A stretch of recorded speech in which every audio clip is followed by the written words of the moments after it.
qui va donc parler de la justice de genre au cœur de la conservation en route vers le Congrès mondial de la nature de l'UICN 2025. Bienvenue. On va juste attendre peut-être 1 ou 2 minutes et on va commencer.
Ok, donc on va faire une petite présentation et je vous invite à utiliser le chat pour nous dire d'où vous venez et quel est votre rôle et qui vous êtes.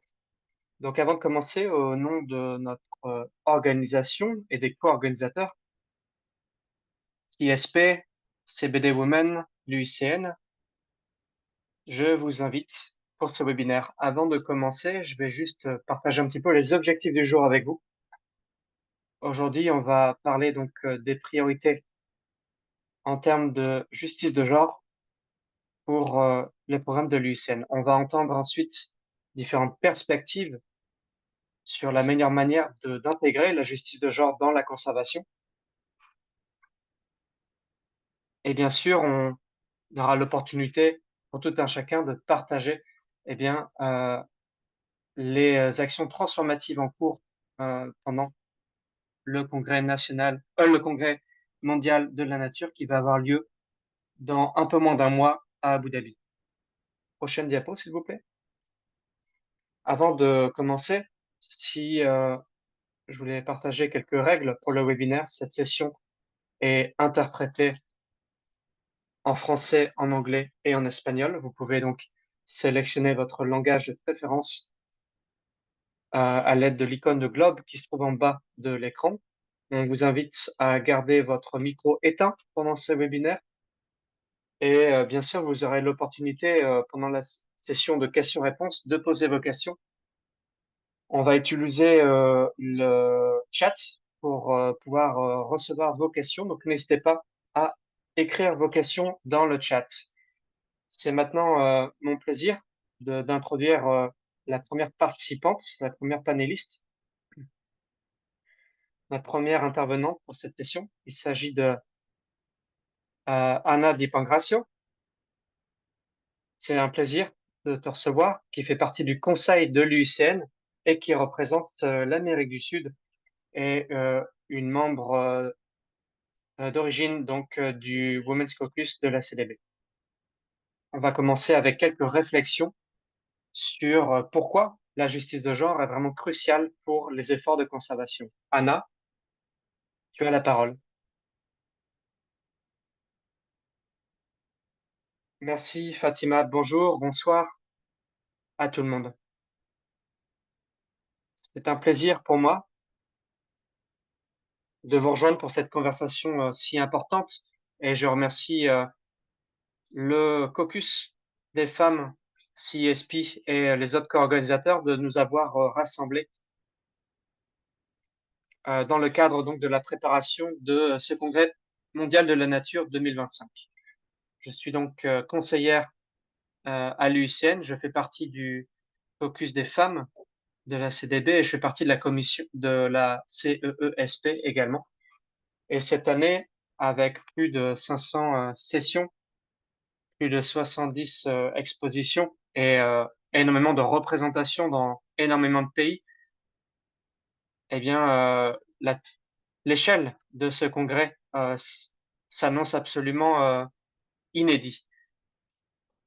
On va avoir un forum où la pratique, la science et les savoirs traditionnels vont se rencontrer.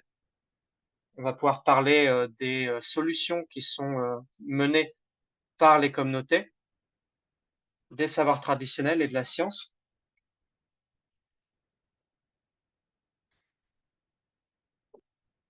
Et plus de 1300 différentes résolutions ont été adoptées pendant les congrès passés qui ont permis de créer de nouvelles approches pour la conservation et d'adresser eh bien, les programmes pour la biodiversité et le climat. Ce congrès n'est pas seulement le plus grand rassemblement d'experts de conservation de la nature et de preneurs de décisions de par le monde, mais c'est également un espace où les voix des gouvernements, des sociétés, de la société civile et des organisations peuvent converger au bénéfice de la conservation pour les années à venir. Globalement, le congrès de la nature est vraiment un espace clé où les mouvements de conservation se rassemblent et c'est pourquoi la discussion d'aujourd'hui est importante. On sait que la conservation ne peut pas être durable si elle n'inclut pas la justice de genre. Les peuples autochtones, les groupes de femmes ne sont pas seulement affectés par l'érosion de la biodiversité, mais doivent être impliqués dans la restauration de la nature et sa conservation. Les communautés sont détentrices de savoirs traditionnels et de savoirs écologiques, et il faut absolument une participation pleine et effective des communautés et de tous ces groupes dans la conservation. Et on voit les progrès qui sont accomplis quand les femmes font partie des tables de décision, des espaces de décision, et quand la jeunesse est prise en compte. Mais il y a encore beaucoup de travail à accomplir dans des temps assez compliqués, avec un certain nombre de crises et un manque de financement sur certaines thématiques clés. Et donc, ce congrès, ça va être un espace clé pour avoir des discussions et pouvoir avoir un engagement fort et une visibilité. Et ce webinaire d'aujourd'hui va nous donner l'opportunité de réfléchir, d'échanger nos perspectives et de créer une dynamique pour encourager l'inclusion de ces voix au cours du congrès. Je vous invite à vous engager complètement aujourd'hui et à amener votre énergie à la conversation. Et on se verra aussi à Abu Dhabi. Rappelez-vous que c'est un congrès hybride. Donc, vous serez aussi en position de vous enregistrer et de participer à certaines sessions en ligne également pour un montant moindre si vous n'êtes pas capable de vous rendre à Abu Dhabi. Merci et je rends la parole maintenant. Merci Fatima. Merci beaucoup. Merci de nous avoir rejoints. Et merci d'avoir partagé ces informations capitales. Je vais maintenant présenter notre prochaine intervenante. Il s'agit de Jackie Siles. On est ravis de t'avoir ici aujourd'hui. Elle est responsable principale du programme sur le genre au sein de l'équipe droits humains et conservation de l'UICN. Elle va nous parler aujourd'hui euh, de la question de la justice de genre dans les programmes de l'UICN. Jackie, c'est à toi. Merci Fatima. Bonjour tout le monde. J'aimerais vous remercier de m'avoir donné l'opportunité de participer à ce webinaire aujourd'hui. L'UICN est le réseau le plus divers le plus diversifié, qui est qui est vraiment guidé par la science et qui agit pour les communautés de par le monde et pour la conservation.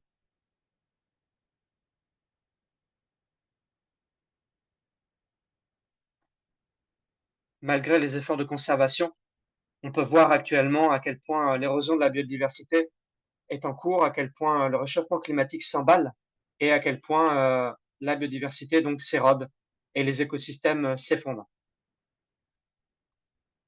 Et il est nécessaire absolument d'adresser ces problèmes pour la survie de l'humanité. Et au sein de l'UICN, on estime qu'il faut prendre des actions immédiates pour eh bien, renverser cette dynamique délétère. Et on pense que l'action collective des communautés peut amener à des progrès concrets. Et ensemble, nous pouvons accomplir des progrès, les progrès nécessaires.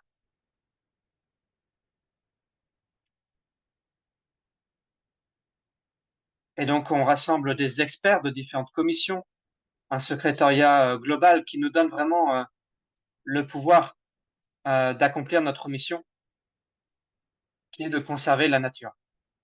Le programme de l'UICN a été développé pour les 4 prochaines années et qui va mener à des changements transformatifs pour assurer un avenir plus sain et plus durable, à la fois pour la nature et pour l'humanité.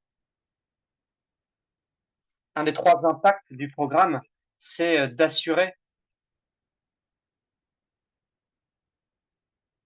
l'utilisation durable de la nature et des ressources pour construire un monde plus juste et durable. Au sein de l'UICN, nous avons vu comment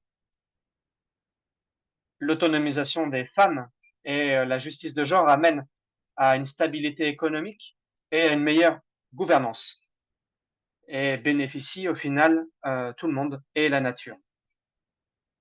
L'UICN eh bien, apprend de l'expertise de ses membres et de ses experts pour promouvoir l'égalité de genre, l'autonomisation des femmes dans la conservation. Il est vital que nos efforts pour l'environnement prennent en compte les droits des femmes, les injustices de genre, et il faut également assurer l'autonomie et la sécurité économique.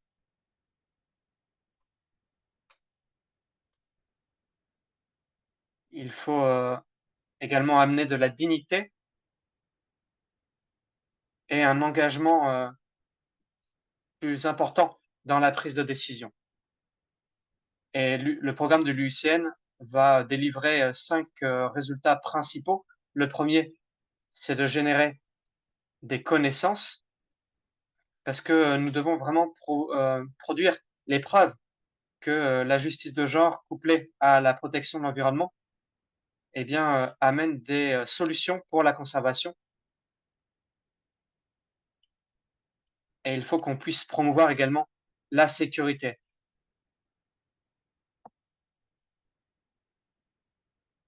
qui fait le lien entre ces différentes thématiques. Et il faut développer absolument des politiques qui promeuvent et intègrent à tous les niveaux, au niveau institutionnel, au niveau international, au niveau national, ces concepts. Et il faut également avancer au niveau des droits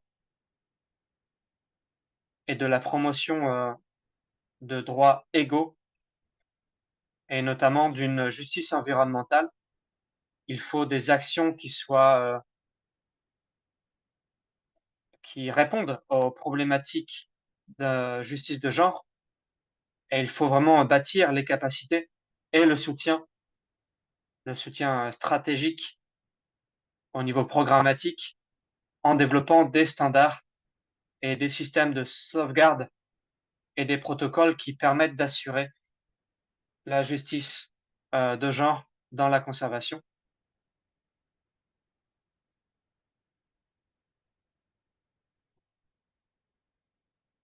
Merci.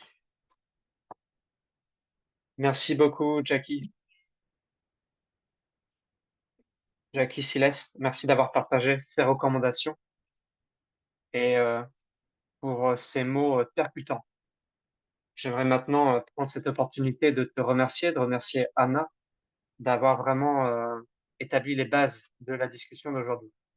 Je vais également euh, rappeler quelque chose par rapport à l'interprétation. Activer donc le canal d'interprétation que vous souhaitez entendre. Nous avons anglais, espagnol et français disponibles. Mais si vous m'entendez, c'est que vous avez réussi. On va maintenant passer à la prochaine intervenante. On va parler ici, dans ce panel, des différentes perspectives au sein de l'Union internationale pour la conservation de la nature. On espère comprendre un peu plus comment la justice de genre avance au sein des différentes parties de l'Union et les manquements les lacunes qui restent et les efforts qu'on peut accomplir ensemble. La discussion va se dérouler en deux parties. La première partie, chaque panéliste va avoir 3 minutes pour partager le travail qu'ils ont accompli pour faire avancer la justice de genre. Et dans la deuxième partie, nous avancerons un peu plus et nous parlerons des différentes composantes de l'Union et nous regarderons un petit peu comment elles, ces différentes composantes s'assurent que la justice de genre est respectée. On essaiera de voir quelles sont bien les solutions qui existent. Je vais présenter maintenant les panélistes. On a Monsieur Fred Lourd, qui représente la communauté Ujamaa. Donc, la seconde intervenante est Madame Amelia Aregin, qui représente le CEESP de l'UICN. Et ensuite, nous avons Ola Dababne, qui nous parle depuis le bureau d'Asie de l'Ouest de l'UICN. Et ensuite, nous aurons Marlene Oliva du ministère de l'Environnement et des Ressources naturelles du Guatemala. Nous vous remercions. Je vous invite à mettre votre caméra, euh, chers intervenants. Et la parole est à vous. Merci beaucoup, Fatima. Bonjour, bon après-midi, bonne soirée. Je suis vraiment heureux d'être là aujourd'hui pour ce webinaire. Je voulais juste te dire que les 3 minutes, c'est un peu compliqué à respecter parfois, mais je vais essayer de résumer notre parcours jusqu'à la situation dans laquelle on se trouve actuellement ici au Canada. Donc, on a un travail qui est en cours depuis 2018 et le programme pour les femmes a commencé en 2011. C'est là qu'on a commencé le projet lié spécifiquement aux femmes. Et le travail qui est accompli dans nos paysages, c'est d'aider les communautés autochtones au Kenya sur les droits fonciers, les droits collectifs des communautés autochtones, mais également sur les problèmes de gouvernance et de gestion des terres et des ressources naturelles euh, et les territoires donc de ces communautés autochtones. On travaille beaucoup sur les aspects sociaux et économiques pour les femmes. C'est une des composantes euh, sur lesquelles on travaille principalement. Pour résumer un petit peu les problématiques qui ont mené au travail que nous accomplissons actuellement et au programme pour les femmes, jusque avant, nous travaillions sur les droits fonciers et les droits à la terre et on observait qu'il y avait différents systèmes d'utilisation des paysages, les systèmes gouvernementaux et les systèmes traditionnels ou ancestraux. Et si on regarde un petit peu les systèmes traditionnels, ils ne reconnaissent pas les femmes. Et donc, quand on regarde un petit peu les problématiques traditionnelles, ici dans les communautés Maasai, par exemple, on observe que seuls les hommes sont des leaders traditionnels. Et si on regarde un petit peu les systèmes gouvernementaux, on s'aperçoit que il y a des femmes qui sont capables de faire partie des conseils, par exemple.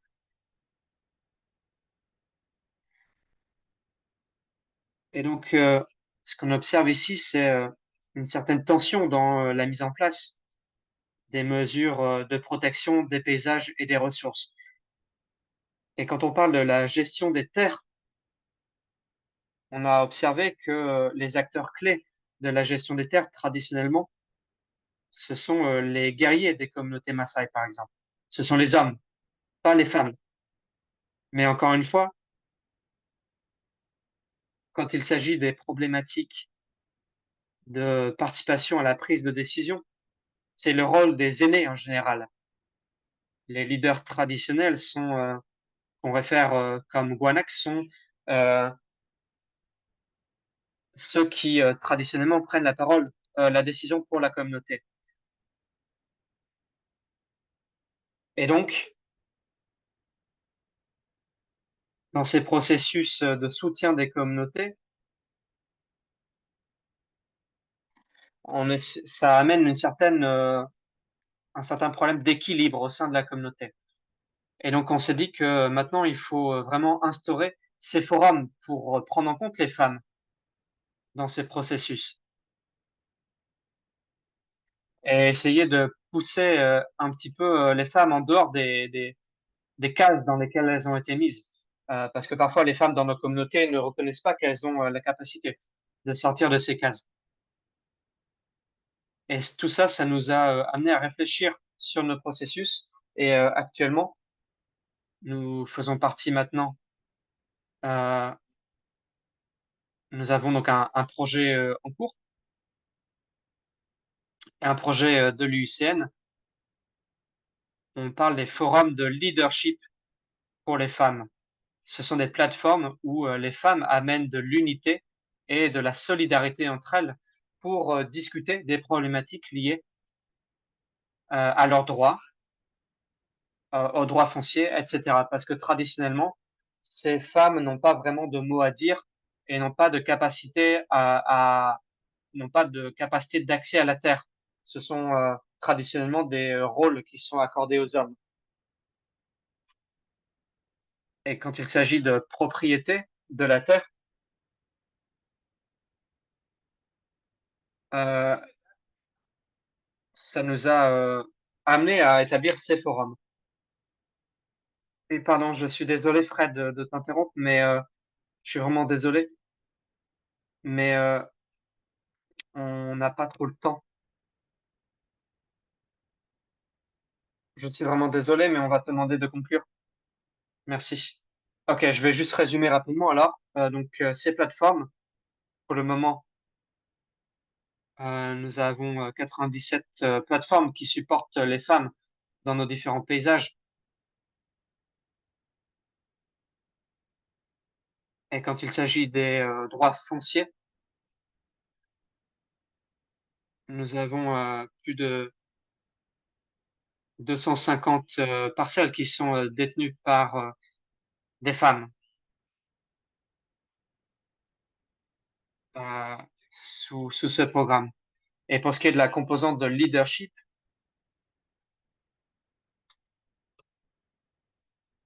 nous avons maintenant 748 femmes qui sont maintenant des leaders depuis. Donc, c'est juste quelques exemples des problématiques qui existent ici et des succès qu'on a réussi à accomplir dans le cadre de ce projet. Mais oui, les hommes sont aussi très heureux avec cette situation. Donc, merci beaucoup et je vous rends maintenant la parole. Merci beaucoup. Je suis sûr que il y a énormément d'initiatives sur le terrain par chez vous. Merci pour ce travail fantastique. Maintenant, on va peut-être demander à Amelia Aregin. toi, Amélia. Et je vous demande à nouveau peut-être de respecter les 3 minutes. Merci.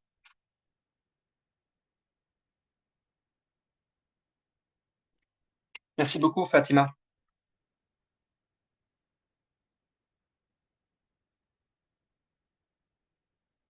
Je suis ravi d'être ici aujourd'hui.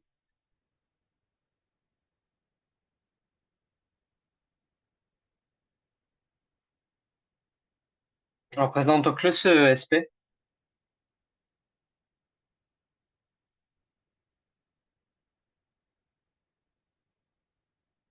mais spécifiquement sur la question du genre.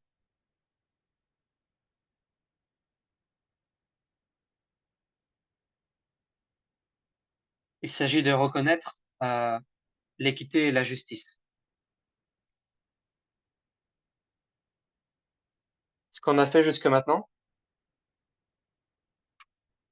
par exemple, reconnaître que nous avons des membres diversifiés avec un certain, une diversité d'expertise et venant d'une diversité de régions et des membres qui sont capables d'amener cette perspective de genre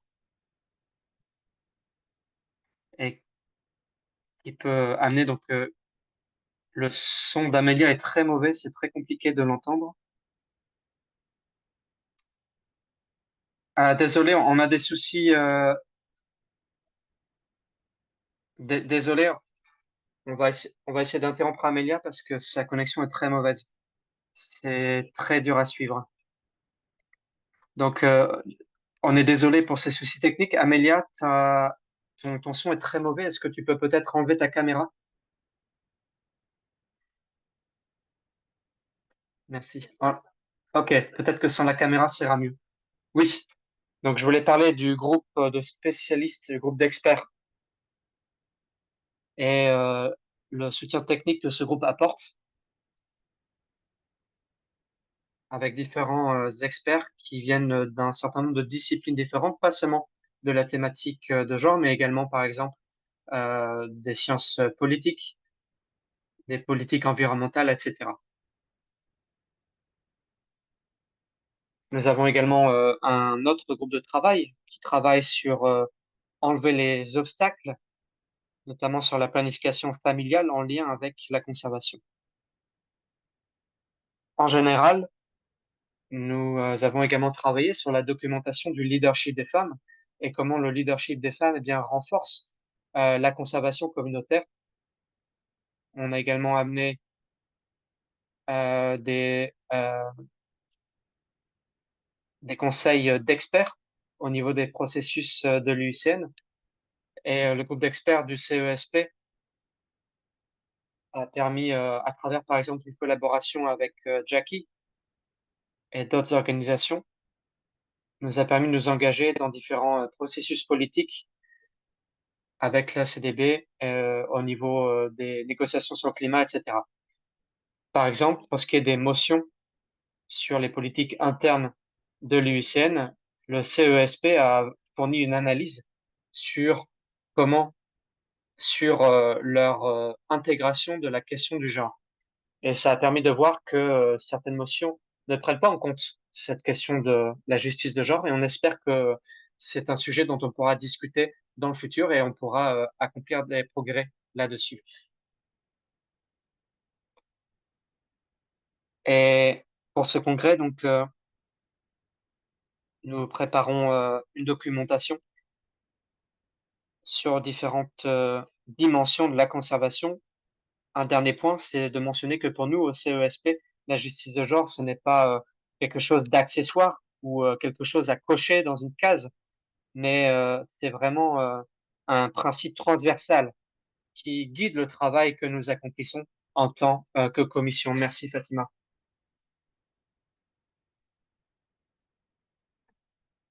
Merci d'avoir partagé ces informations sur la commission, donc le CESP.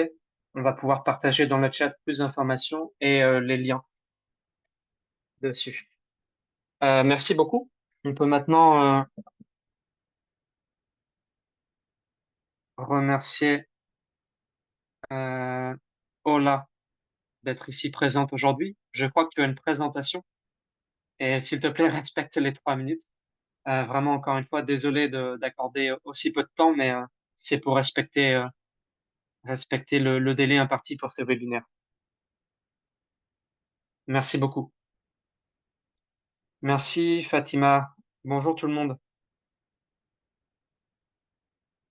Donc c'est un défi effectivement de tout résumer en 3 minutes parce que le sujet est très vaste et très important,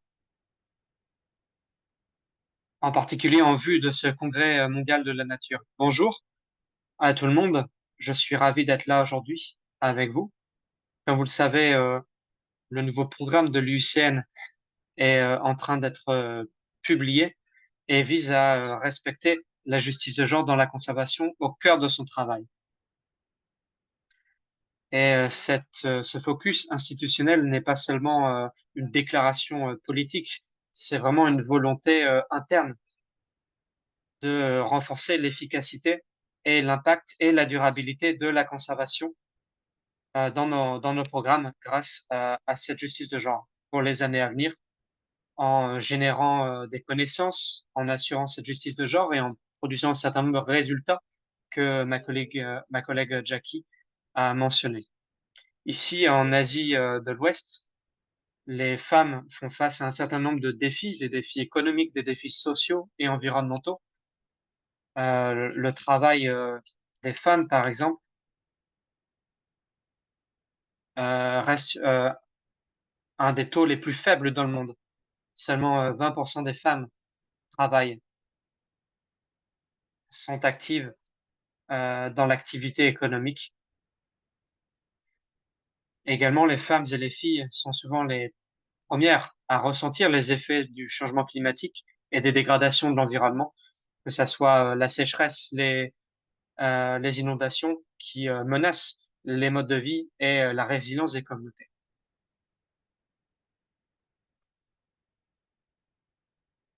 Et à partir de ces faits, eh bien, le problème, c'est que souvent les femmes sont exclues des processus de décision, des initiatives environnementales, et ça augmente le fardeau sur les épaules des femmes. Et je vais faire une présentation très rapide juste pour montrer ce qu'on fait dans notre bureau régional d'Asie de l'Ouest de l'UICN pour montrer comment nous intégrons la question de genre dans nos initiatives. J'essaie de comprendre comment partager mon écran.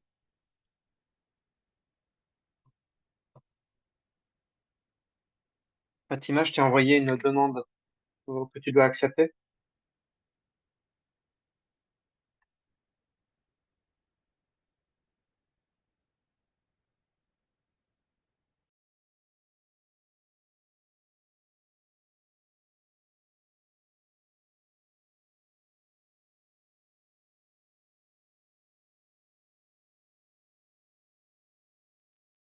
Oui, on voit bien ton écran maintenant, mais il nous reste seulement 2 minutes. Alors, je voudrais vous partager quelques éléments d'analyse de la part sur la question des programmes de l'UICN et donc du genre. Donc, il faut partir du contexte.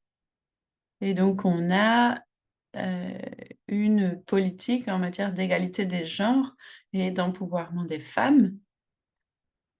Et on veut s'assurer que le genre soit complètement intégré. Et donc, les organisations doivent pour cela avoir des politiques dédiées.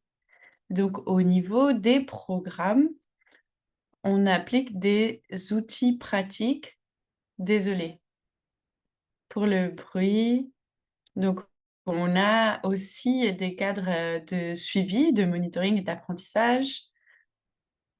On forme les chargés de programme et le personnel pour que le genre soit pris en compte dans l'efficacité de la conservation. Et on travaille de façon rapprocher donc avec les communautés également sur les questions du genre et avec les leaders locaux et les partenaires de mise en œuvre. Il y a aussi des organisations de femmes qui sont membres de l'UICN. En termes de connaissances, de redevabilité, on a des analyses de données désagrégées par genre, des études de cas, on apprend des leçons apprises dans les différentes régions, on établit aussi des mécanismes pour avoir les retours des communautés et s'assurer que les femmes, les jeunes et les personnes marginalisées puissent façonner donc les programmes. Si on revient au résultat numéro 2 du programme de l'UICN, comme ça a été dit auparavant, donc on a 5 produits qui sont identifiés en plus des sous-produits. Et donc ce sont des questions directement liées au genre et il y a d'autres aspects qui sont également pris en compte. J'ai presque fini, Fatima. Et donc, je voudrais juste te donner quelques exemples de la façon dont ça a fonctionné. Donc, en Asie de l'Ouest, donc on a travaillé sur une cartographie des projets liés au genre en fonction des requêtes des financeurs. Et il y a aussi eu la mise en œuvre de cadres nationaux, donc comme en Jordanie.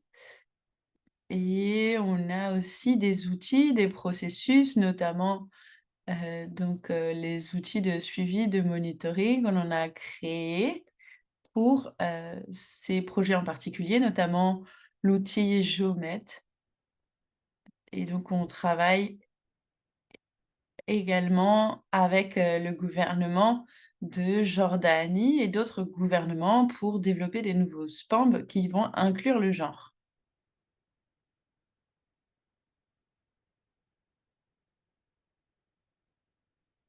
Je pense que je n'ai pas encore dépassé mon temps, n'est-ce pas? Merci beaucoup pour ce partage et merci beaucoup d'avoir respecté le temps. Et maintenant, on va passer à Marlene Oliva. Merci beaucoup d'être ici avec nous. Merci. Bonjour tout le monde. Je vais parler en espagnol pour mieux pouvoir exprimer mes idées. Donc, pour vous raconter un petit peu, je vais essayer de rester dans le cadre des 3 minutes. On va voir si j'y arrive. Donc, le ministre de l'Environnement et des Ressources naturelles fait partie de l'UICN depuis très longtemps. Et donc, grâce à cette adhésion en 2003, on a commencé un processus avec l'équipe sociale et d'équité de genre et on a créé une unité dédiée au genre dans le cadre du ministère. Et donc, on est maintenant en 2025. Qu'est-ce qu'on a fait pendant ce processus donc, de 22 ans? On a construit une politique institutionnelle sur le genre et cette politique a un système de suivi et un plan de mise en œuvre. Et je voudrais vous dire que depuis l'approbation de cette première politique en 2003, on a ensuite eu des actualisations. Il y a eu 2 autres politiques donc, qui sont nées de cette première politique. Et ça a permis qu'au niveau du ministère, on puisse mettre en œuvre un certain nombre de questions liées au genre. Et ça nous permet également donc de mettre en œuvre cette politique. C'est un instrument qui nous a aidés pour mettre en œuvre des actions concrètes pour que les questions de genre et l'intégration du genre ne soient pas invisibles. Parce que parfois, ça a l'air tellement transversal que ça devient invisible. Et donc, on a des actions concrètes dont on fait le suivi et cela nous permet donc de faire avancer les choses. On a aussi travaillé avec les questions liées donc au ministère de l'Environnement. Donc chaque plan, chaque politique doit être relu, revu par l'unité dédiée au genre. Et cela permet d'avoir des actions concrètes pour intégrer les questions de genre. On est aussi représenté au niveau national et dans des espaces internationaux pour avoir donc une incidence, et cela est essentiel dans tous les processus au niveau du plan national face au changement climatique. On fait aussi donc un effort pour intégrer des indicateurs sur les questions de genre, sur les questions liées aux peuples autochtones. On a aussi travaillé donc avec les avec les entités conseillères pour s'assurer que sur chaque action, on puisse incorporer le genre. Donc, ce sont des institutions de gouvernement et cela nous permet aussi d'avoir un impact au niveau national. Hem, donc, en partant du niveau local, et on insiste pour que la perspective de genre soit prise en compte. Et je vais m'arrêter là. Merci infiniment Marlénie, et merci aussi donc à tous nos orateurs et oratrices. Et donc on va passer maintenant à la partie suivante.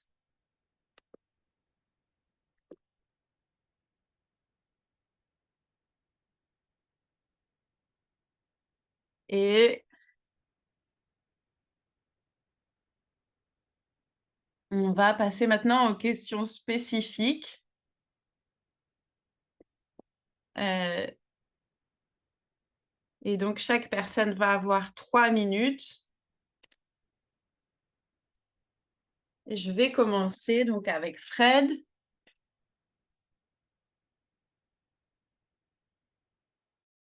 que vous nous entendez, Fred? Oui, désolé.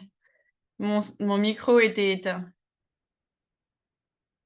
Il y a véritablement un défi que nous traversons quand on établit ces forums sur les questions liées à l'égalité de genre. Donc, c'est un processus graduel.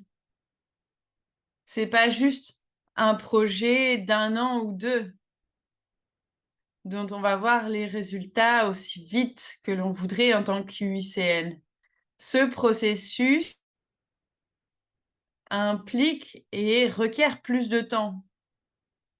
Et c'est un scénario qu'on a vu ici en tant qu'éleveurs pastoraux ici en Tanzanie. On a même vu donc l'importance d'avoir une constitution, des évolutions au niveau de la gouvernance Maasai qui maintenant prend en compte donc plus les femmes. Et donc c'est des pratiques et des étapes qui vont venir modifier la gouvernance. Et il est également essentiel de prendre en compte la flexibilité du financement lui-même. Et c'est un problème parce que bien souvent, les projets, les financements ne sont pas flexibles. Et donc, ce sont les situations que l'on doit affronter et qui devraient être plus prises en compte. Merci beaucoup, Fred.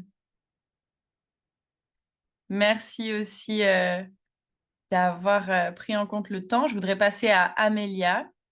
Donc, ma question pour vous, Amélia, donc, c'est comment les commissions du UICN peuvent-elles garantir que l'égalité et l'équité de genre soient intégrées dans les processus décisionnels et les priorités programmatiques?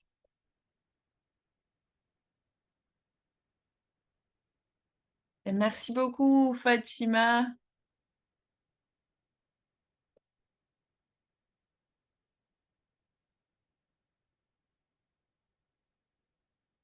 Est-ce que vous m'entendez bien maintenant?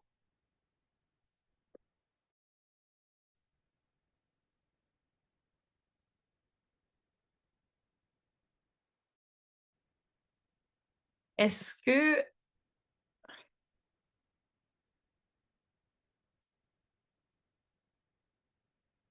donc j'ai 5 idées, que j'aimerais exposer sur ce que les commissions pourraient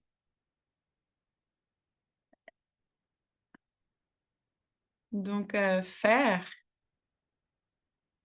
en considérant donc les différents rôles que nous avons et je suis aussi heureuse de voir que sur le chat, cette idée, a émergé de façon organique et donc l'idée, c'est que toutes les commissions devraient prendre en compte, les savoirs des femmes et qu'ils puissent, reconnaître les experts, les expertes et aussi les connaissances qui viennent de l'expérience des femmes qui sont sur le territoire et ce sont les différentes contributions à prendre en compte.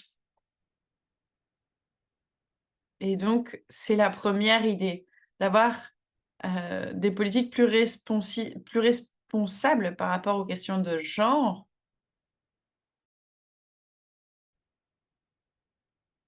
et que toutes les institutions sachent que ça les concerne et qu'elles ont une responsabilité.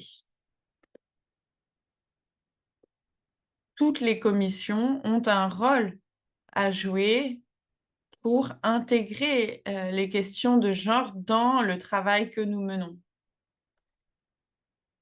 Et la plupart des membres de la commission ont également un rôle à jouer dans, leur contexte.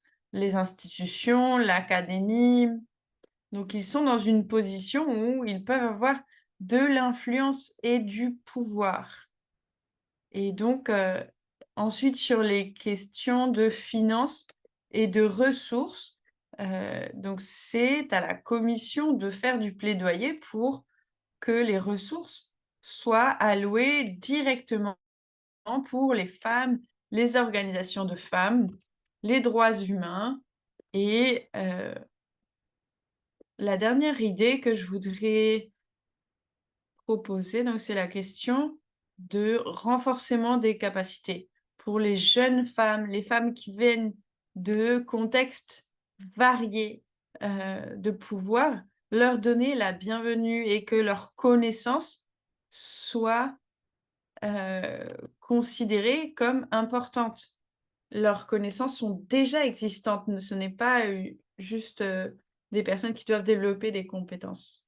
Merci beaucoup Amélia pour ces recommandations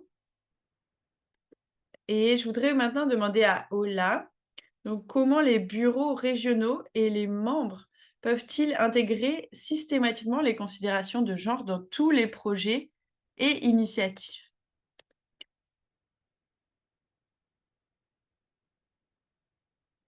Oui, ce n'est pas une tâche facile à mener, avec tous les défis que nous rencontrons, mais je vais me concentrer sur les priorités, heu, en tant que chargée de programme, donc pour intégrer le genre.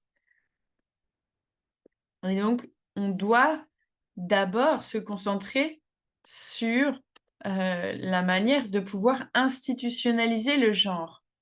Pour avoir l'égalité de genre dans nos stratégies avec des politiques, des garde-fous et des suivis. Il faut aussi cartographier nos priorités, nos plans d'action et ils doivent être alignés avec les stratégies nationales existantes.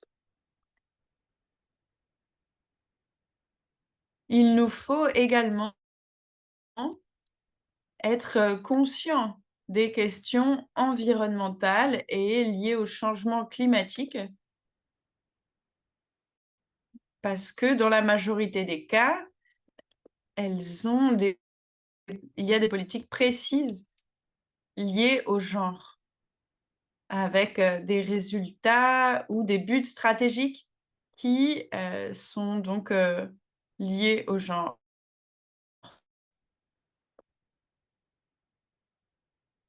Et donc ensuite, il nous faut donc intégrer le genre dans le cycle des projets. Et donc il faut s'assurer qu'au niveau de la conception des projets, le genre soit déjà pris en compte.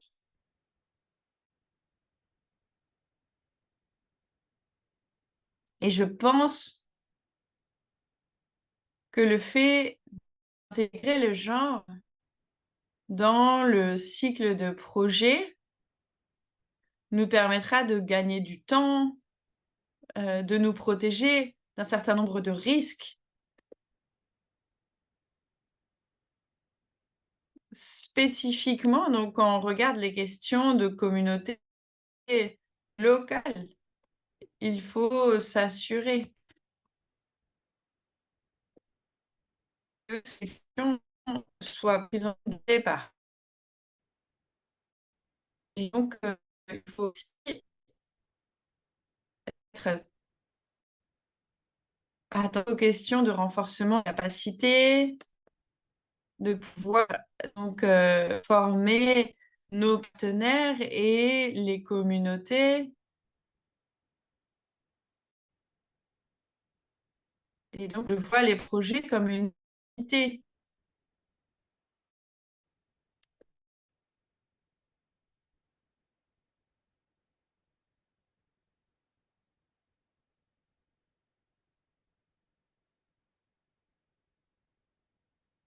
Et donc, il faut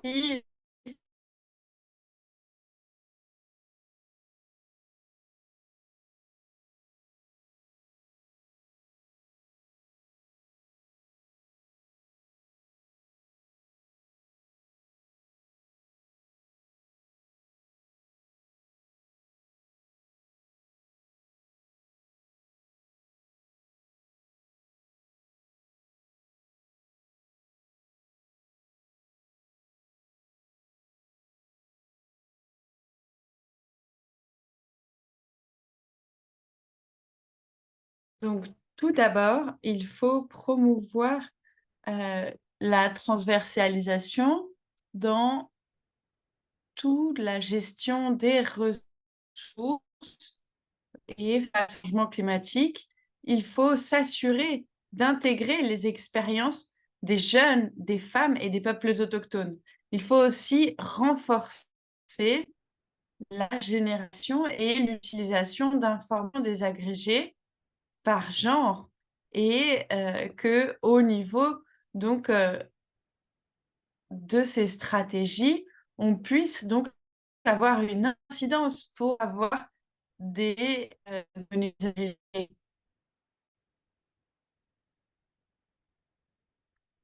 Et finalement, je crois qu'il nous faut avoir une influence sur la conception de ces stratégies pour que la question du genre soit prise en compte et qu'il faut prendre en compte les éléments dans ce qu'on a déjà fait dans de l'UICN et sur tout ce qui est lié à RED+, pour incorporer les questions de genre.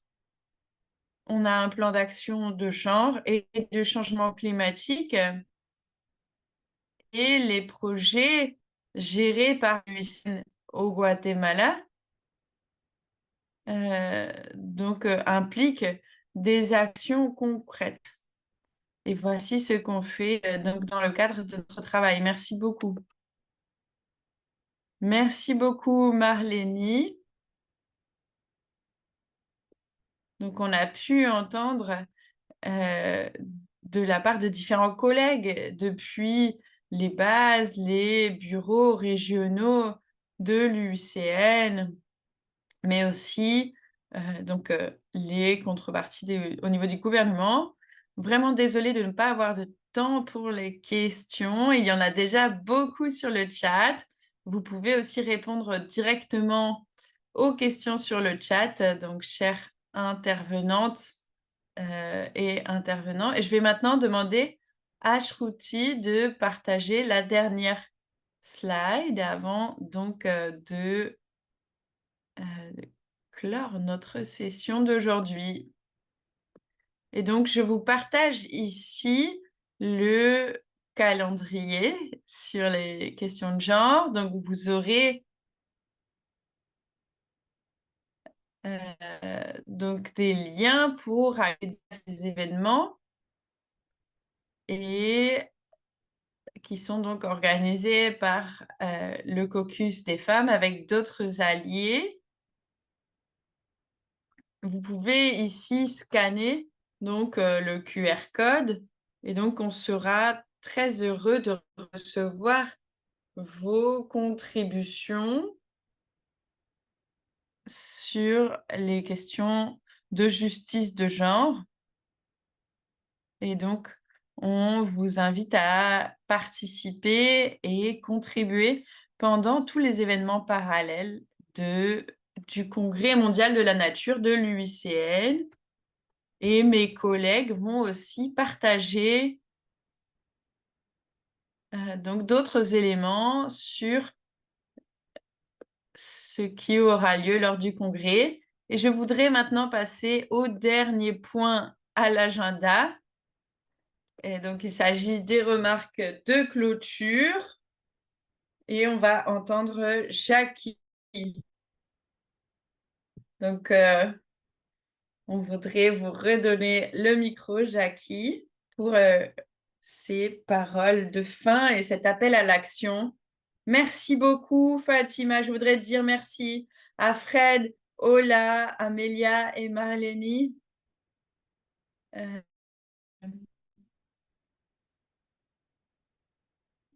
Donc aujourd'hui, on a vu de très bons exemples du travail pour intégrer les questions liées au genre au sein de l'UICN, que ce soit au niveau des membres, des commissions, du secrétariat, des équipes géniales.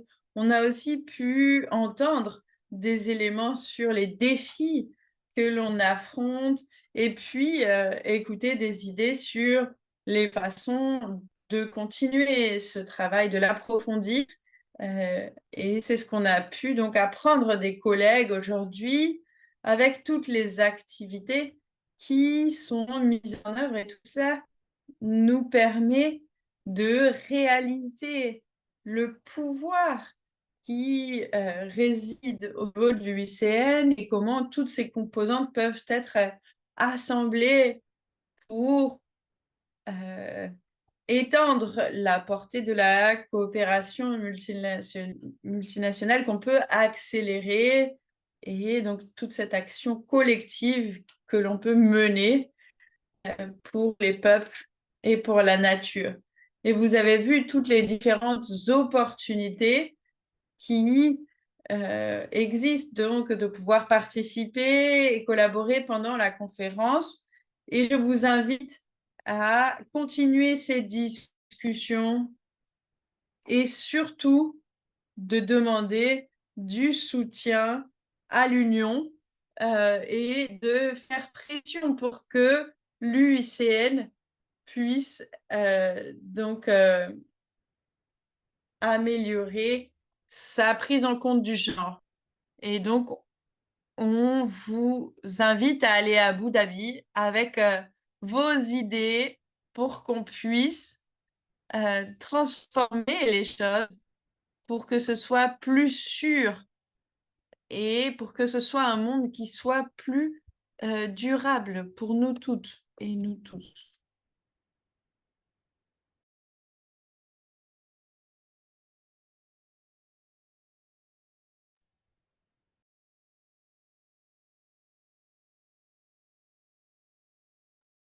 Merci beaucoup, Jackie, pour ce partage. Merci tout le monde. Merci à nos chers intervenants, intervenantes pour votre implication dans cette conversation importante. Et donc, il faut continuer à s'assurer que la justice de genre soit au cœur de la conservation de la nature et on a hâte de vous voir au Congrès mondial de la nature en travaillant donc ensemble le mois prochain. Merci beaucoup et on va vous recontacter très bientôt. Après ce webinaire, on partagera donc les enregistrements et n'hésitez pas donc à nous recontacter par mail. Merci tout le monde.